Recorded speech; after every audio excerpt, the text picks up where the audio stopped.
Vous avez bien avancé, ça y est, les propriétés sont mises en place sur toutes vos classes. Bon, on va revoir ça ensemble, puis on va retravailler un peu cette idée. Je vous avais parlé de getter accesseur, à la fin on a vu les propriétés. Maintenant on en parle bien en détail. À tout de suite.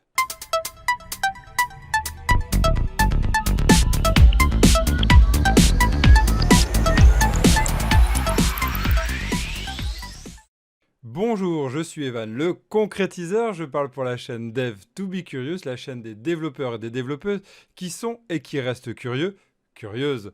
Nous en étions donc à la découverte des propriétés, les propriétés à moyen d'encapsuler le getter et l'accesseur et le mutateur, le setter. Ça nous permet en fait en un seul bloc en fait contextuel d'avoir ces deux actions possibles. Et en fait, ça permet de simuler, de faire semblant qu'il y ait un attribut public. Et comme ça, en fait, celui qui va utiliser notre code ne pensera même pas qu'il y ait des champs privés. Je vous rappelle le grand principe, tout ce qui est attribut, on ne le montre pas, on cache ces attributs pour s'assurer de décider ce qu'on va montrer. En fait, on ne va pas montrer l'attribut, mais une encapsulation de cet attribut pour le protéger, pour réussir à s'assurer de ce qu'il est fait. Et donc, on avait vu cette notion de propriété. Cette propriété ici, vous voyez, elle reprend en fait exactement le même début qu'on avait fait au début de la formation. Au sens ici, public string prénom. Vous voyez, on avait fait public string prénom. Et ici, à l'intérieur, elle met un getter, c'est la valeur qui est renvoyée. Donc, c'est la valeur de notre champ privé. Et elle a l'accesseur, donc en fait, le mutateur, pardon, qui permet d'affecter une valeur venant de l'extérieur. Et il est public, donc ça nous permet de le rendre accessible depuis l'extérieur. Donc ici, en fait, vous voyez, c'était la représentation de ce qu'on avait fait avant. Ça, on va le mettre en commentaire. Mais avant ça, je vais mettre cette valeur dans mon mutateur. CTRL-C pour commenter, voilà. Et ici, je vais faire ça. Ici, voilà. Tac, tac. Voilà. Alors vous posez peut-être la question déjà dans ce mutateur, dans ce set, cette partie set, scale value. En fait, value, vous le voyez, c'est comme get, public, string, ce sont des mots-clés. Et en fait, ces mots-clés sont prévus par le langage .NET C#.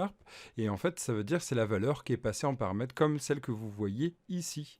Ici, il n'y a pas besoin de le mettre, c'est un mot-clé déjà prévu par le langage. Donc ça, c'est cool, c'est déjà pensé. Et là, vous voyez qu'on fait un return. On aurait pu faire en effet ici ce qu'on veut, puisque c'est un retour de fonction. Ça, il faut le voir comme une fonction. Ça, il faut le voir comme une procédure.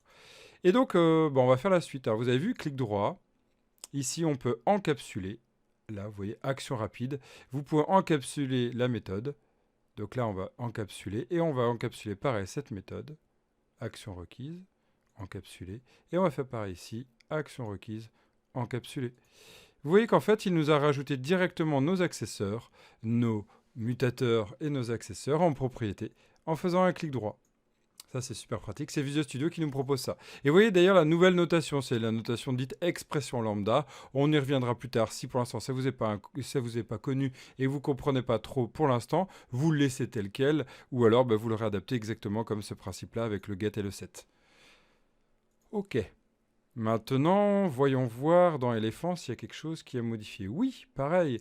Ici, tout de suite, l'éléphant n'a pas envie de montrer ses attributs de base. En vrai, il monte ses oreilles, mais il n'a pas envie de montrer exactement qu'il a ça. Il a envie de les protéger. Donc, on va modifier ça.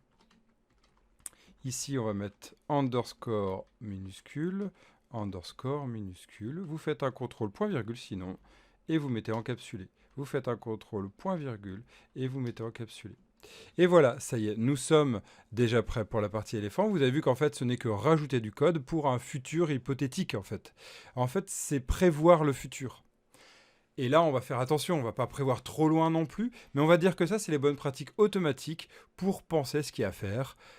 De base, ça fait partie des choses à faire en classe, protéger nos attributs via une propriété pour l'encapsuler et le protéger. Ok, dans Gorille, il apparaît le couleur du pelage, private. Je me mets en underscore C et contrôle point virgule. Je me mets en propriété. Et voilà, c'est bon. Vous avez vu qu'en plus, le prénom est bien accessible. Hein, notez bien ça. Le prénom est accessible cette fois-ci. Mais maintenant, regardez ce qu'il nous présente. Il ne nous présente plus l'attribut du parent, de l'animal, mais bien la propriété. Et si on fait F12 dessus, vous avez vu où on va?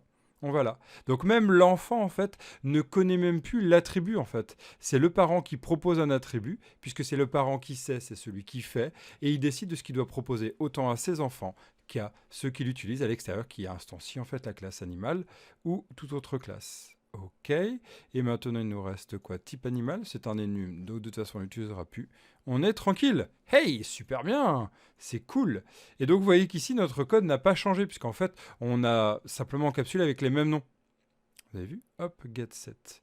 Alors, pour continuer sur cette encapsulation, regardez par exemple, je peux très bien décider d'encapsuler mon setter.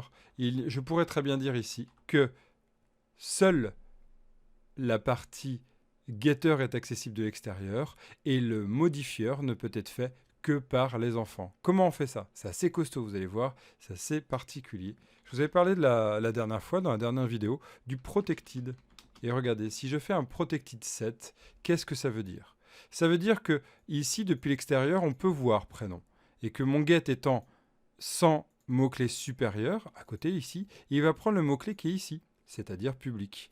Et donc, du coup, on peut lire ça comme public get. Or, ici, on a mis un protected, donc il surcharge le public. Donc, ça veut dire qu'ici, on a un protected. Or, vous vous souvenez ce que ça veut dire protected? Protected, ça veut dire que c'est protégé de l'extérieur. C'est-à-dire que ma classe peut proposer ce modifieur, ce mutateur à mes enfants, à moi-même, mais pas à l'extérieur. Donc si on va dans le programme, ici je ne peux plus faire ça. Je ne peux plus faire ça. Et ça, c'est à nous de décider. Il n'y a pas d'obligation. Est-ce qu'on laisse la modification du prénom après coup? Pour moi, en fait, un prénom ne se modifie pas tout le temps. On est avec un prénom, on est vraiment en naissance, et puis après c'est fini. Ou dans notre histoire de zoo, on arrive dans le zoo et on lui donne un prénom qui ne changera pas a priori. Donc ça, on verra pour le modifier par la suite. Donc ici, ce qu'on va faire, c'est que on va aller le remettre dans mon animal. On va le remettre à juste 7 pour pouvoir le modifier. Ça nous permettra de voir dans la prochaine vidéo, la prochaine étape de la formation, la partie constructeur, ici, puisqu'en fait, on n'a pas encore introduit vraiment ça. C'est la partie constructeur qui sera vraiment une des grandes dernières étapes de cette partie-là. Ok, donc là, vous avez vu, on a nos protected, mais ça ne veut pas dire que si ici, un un animal a un prénom, qu'on ne peut pas créer un deuxième accesseur, regardez. On peut très bien faire public string, prénom en majuscule. On fait un get.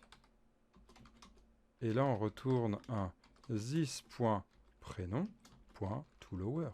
To upper. Je vais y arriver avec cette histoire de majuscule. Voilà. CTRL-KD. Et voilà. En fait, c'est une notion assez étrange. C'est qu'on pourrait se dire, bah, très bien, je le propose, je le laisse à celui qui va utiliser mon code de le faire. Oui, mais on pourrait très bien aussi se dire que celui qui sait, c'est celui qui fait. Donc, moi, animal, je connais mon prénom et je sais comment le rendre en majuscule. J'ai pas envie obligatoirement de laisser les autres le faire, même si en soi, ils pourraient le faire. En soi, c'est que ça va devenir une importance cruciale du point de vue fonctionnel. Et donc, du coup, qui va le faire et qui est le mieux concerné pour le faire? Celui qui a l'attribut.